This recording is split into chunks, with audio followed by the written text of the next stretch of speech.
Hello everyone. Welcome to Saman Yapa YouTube channel.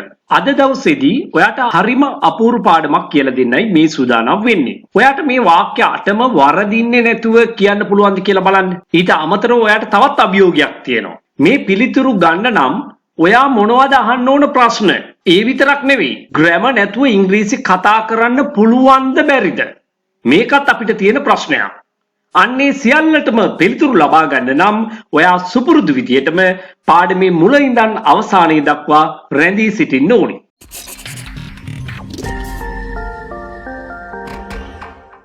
ඔයාට මොනවද කියන්නේ? මෙන්න මේ වගේ ප්‍රශ්නයක් අපි හරියටම අහන්න ඕනේ කොහොමද? ඔයාට මොනවද කියන්නේ? වෙනත් පාර්ශවයක් විසින් ඔයාට මොනවද කියන්නේ?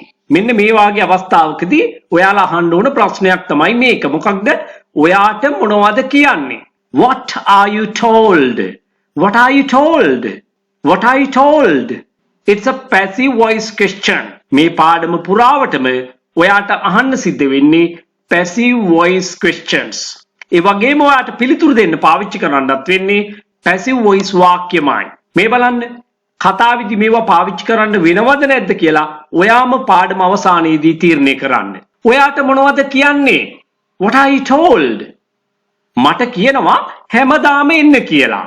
I am told to come every day. I am told to come every day. ඔයාට මොනවද කිව්වේ? What were you told? What were you told? මට කිව්වා හැමදාම එන්න කියලා. I was told to come every day. I was told to come every day. I was told not to come every day. මෙන්න මේ විදිහට උත්තර වෙනස් කරලත් ඔයා පුරුදු වෙන්න. නමුත් මේ පාඩමේදී මම එකම පිළිතුර ක්‍රම 8කට අරගෙන යනවා. ඉගෙන ගන්න කෙනාගේ පහසුව තකා. නමුත් මේක හොඳට අධ්‍යයනය කළාට පස්සේ ඔයා විවිධ පිළිතුරු මේ වෙනුවට පාවිච්චි කරන්න. ඔයාට මොනවා කියාවිද? ඔයාට මොනවා කියාවිද? ඔයාට මොනවා කියයිද? What will you be told? What will you be told? What will you be told? මට කියාවි හැමදාම එන්න කියලා. I'll be told to come every day. I'll be told to come every day. I'll be told to stay at home. මට ගෙදර ඉන්න කියාවි. I'll be told to come to work tomorrow itself. හෙට ඉඳන්ම මට වැඩට එන්න කියාවි. මෙන්න මේ වාගේ අපිට විවිධ අදහස් ප්‍රකාශ කර ගැනීම සඳහා මේ රටාවන් ඔයා පාවිච්චි කරන්න ඕනේ හොඳට ඉගෙන ගත්තට පස්සේ. ඔයාට මොනවද කියමින් ඉන්නේ? ඔයාට මොනවද කියමින් සිටින්නේ? මේ මොහොතේ ඔයාට කවුරු හරි පාර්ශවයක් විසින් කවුරු හරි පුජ්‍යලයක් විසින් යම් දෙයක් කියමින් ඉන්නවා. ඔයාට අඬ ගහලා කෙනෙක් අහනවා මෙහෙම. ඔයාට මොනවද කියමින් සිටින්නේ? ඔයාට මොනවද ඔය කියමින් ඉන්නේ? ඒක අහන්නේ කොහොමද හරියටම ඉංග්‍රීසියෙන්? What are you being told? What are you being told? මට කියමින් සිටිනවා හැමදාම එන්න කියලා. මට කියන්නේ ඔය කියා ඉන්නේ මට හැමදාම එන්න කියලා. I am being told to come every day. I am being told to come every day. I am being told to come every day. ඔයාට මොනවද කියමින් සිටියේ? දැන් ඔච්චර වෙලා ඔයා කතා කර කර හිටියා. ඇත්තටම ඔයාට මොනවද ඔය කිය හිටියේ? ඔන්නෝම කවුරු හරි ඔයාගෙන් අහනවා. ඔයාට මොනවද කිය හිටියේ? කියමින් හිටියේ.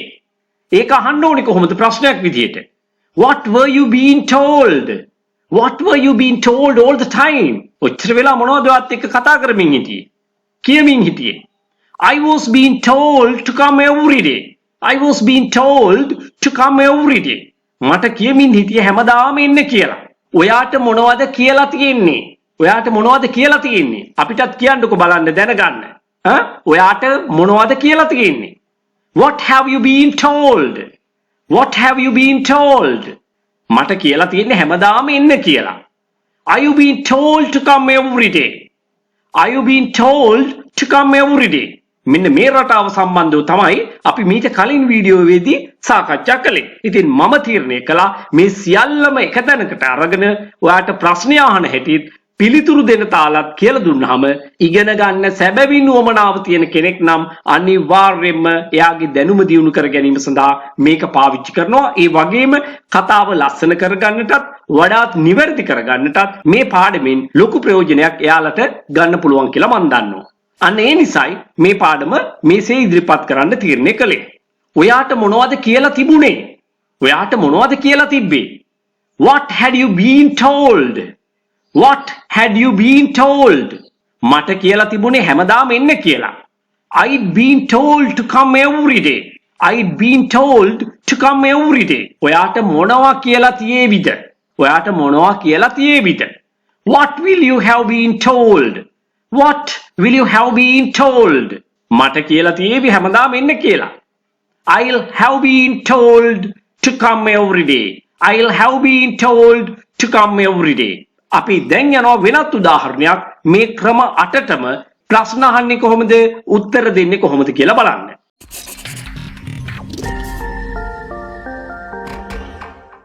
What are you told? ඔයාට මොනවද කියන්නේ? අන්න අපේ සුපුරුදු ප්‍රශ්නය අහනවා. ඔයාට මොනවද කියන්නේ? What are you told? I'm told to speak in English. මට කියනවා ඉංග්‍රීසියෙන් කතා කරන්න කියලා. I'm told to speak in English. ඔයාට මොනවද කිව්වේ? What were you told? What were you told? මට කිව්වා ඉංග්‍රීසියෙන් කතා කරන්න කියලා. I was told to speak in English. I was told to speak in English. ඔයාගේ ඥාතියෙක් ඔයාගේ හිතවතෙක් අහනවා කොහමද? ඔයාට මොනවද කිව්වේ? What were you told? මට කිව්වනේ ඉංග්‍රීසියෙන් කතා කරන්න කියලා. I was told to speak in English. මෙන්න මේ වාගේ අවබෝධයෙන් යුතුව ඔයා ඉගෙන ගන්න නිසි තැනදී මේක පාවිච්චි කරන්න අවශ්‍ය කරන නිසා. ඔයාට මොනවා කියාවිද? What will you be told? මට කියාවි ඉංග්‍රීසියෙන් කතා කරන්න කියලා. I'll be told to speak in English. ඔයාට මොනවද කියමින් ඉන්නේ? සිටින්නේ. මේ මොහොතේ ඔයාට මොනවද කියමින් සිටින්නේ? What are you being told? මට කියමින් සිටින්නේ ඉංග්‍රීසියෙන් කතා කරන්න කියලා. I'm being told to speak in English. I'm being told to speak in English. ඔයාට මොනවද කියමින් සිටියේ? What were you being told? What were you being told? මට කියමින් සිටි ඉංග්‍රීසියෙන් කතා කරන්න කියලා. I was being told to speak in English. ඔයාට මොනවද කියලා තියෙන්නේ? What have you been told? මට කියලා තියෙන්නේ ඉංග්‍රීසියෙන් කතා කරන්න කියලා. Are you being told to speak in English? Are you being told to speak in English? ඔයාට මොනවද කියලා තිබුණේ? What had you been told? What had you been told? මට කියලා තිබුණේ ඉංග්‍රීසියෙන් කතා කරන්න කියලා. I'd been told to speak in English. I'd been told to speak in English. ඔයාට මොනවා කියලා තියේවිද? What will you have been told? මට කියලා තියේවි ඉංග්‍රීසියෙන් කතා කරන්න කියලා. I'll have been told to speak in English. මේ පාඩමේ වඩාත් හොඳින් අවධාරණය කරගන්න අවබෝධ කරගන්න මතක තියාගන්න නම් පාඩමේ මුල ඉඳන් කීප සැරයක් හොඳින් නරඹන්න හොඳින් ශ්‍රවණය කරන්න.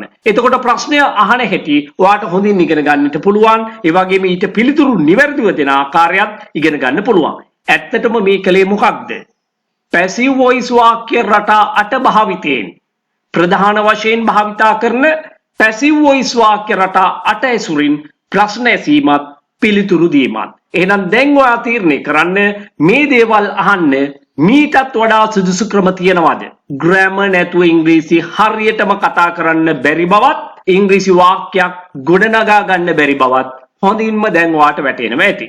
එහෙමනම් මෙන්න මේ විදිහට අපූර්ව විදිහට ඉංග්‍රීසි ඉගෙන ගන්න, තාර්කිකව ඉගෙන ගන්න මගේ YouTube channel එකත් එක්ක දිගටම ඔයා රැඳිලා ඉන්න. ඒ විතරක් නෙවෙයි. ඔයාට මගේ පන්ති ගැන දැනගන්න අවශ්‍ය නම් මෙන්න මේකට සවන් දෙන්නත් අමතක කරන්න එපා. මෙන්න මේ වගේ වීඩියෝ ඔයාට අප්ලෝඩ් කරපු ගමන් දැනගන්න නම් ඔයා channel එක subscribe කරලා තියාගන්න අමතක කරන්න එපා. ඔයා කොච්චර ඉගෙන ගත්තත් තාමත් ඉංග්‍රීසි කතා කරන්න බෑ නේද?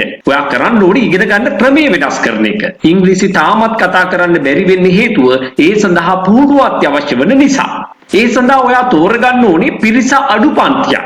මෙන්න මේ පන්තිය ඔයාට වඩාත් සුදුසුයි කියලා මම හිතනවා. 3 ශ්‍රේණියේ සිට 11 ශ්‍රේණිය දක්වා පාසල් යන දුවල පුතාලට ගෲප් ක්ලාස් එකකට සම්බන්ධ වෙන්න පුළුවන්. එක කණ්ඩායමක මම තියාගන්නේ 10 දෙනෙක් පමණයි උපරිම වශයෙන්.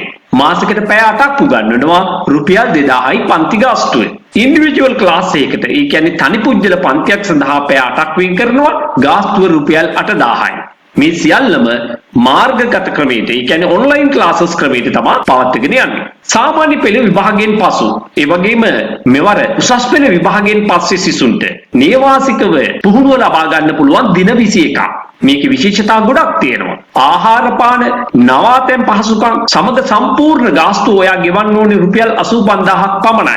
ඒ විතරක් නෙවෙයි, පාඨමාලාව සාර්ථකව නිම කරන අයට ඒ අයගේ දක්ෂතා අගයමින් සහතික පත්‍රයක්ද නොමිලේම පිරිනැමෙනවා. වෙනත් කිසිදු මුදලක් අය කරන්නේ නැහැ. දැනටමත් විදේශගතව හෝ විදේශගත වීමට බලාපොරොත්තු වෙන සිටින අයට, වැඩිහිටියන්ට, විවිධ වෘත්තිකයන්ට, ඒගොල්ලන්ටත් නේවාසික පුහුණු පාඨමාලාව සඳහා සම්බන්ධ වෙන්න පුළුවන්. ආහාර පාන, නවාතැන් පහසුකම් මේ සියල්ල සඳහාම ගෙවිය යුත්තේ රුපියල් 85000ක් පමණයි. පාඨමාලාව සාර්ථකව නිම කරන අයට සහතික පත්‍රයක්ද පිරිනැමෙනවා. මේ නේවාසික පුහුණු පාඨමාලා සඳහාද බඳව ගන්නේ උපරිම වශයෙන් එක කණ්ඩායමකට 10 දිනක් පමණයි. ඒ වගේම වැඩිහිටිය අයට ඔන්ලයින් ක්ලාසස් පැවැත්වෙනවා. එක කණ්ඩායමකට උපරිම වශයෙන් බඳව ගන්නේ 8 දිනක් පමණයි. ගාස්තුව මාසිකව රුපියල් 3000යි. ගෲප් ක්ලාස් එකකට සම්බන්ධ වෙන්න බැරි අයට තනි පුජ්‍යල පන්තියක්, ඉන්ඩිවිජුවල් ක්ලාස් එකක් ඇරේන්ජ් කරගන්න පුළුවන්.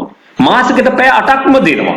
රුපියල් 10000ක් පමණයි අය කරන්නේ. ඔයාට කැමති වේගයෙන්, ඔයාට කැමති විදිහට ඉගෙන ගැනීමේ අවස්ථාව ලැබෙනවා. ඉතාලම අඩු මුදලකට ඔයාට උගන්වන්නත් පුළුවන්. එහෙමනම් එක පන්තියක අවම වශයෙන් 100 දෙනෙක්වත් දාගන්න ඕනේ.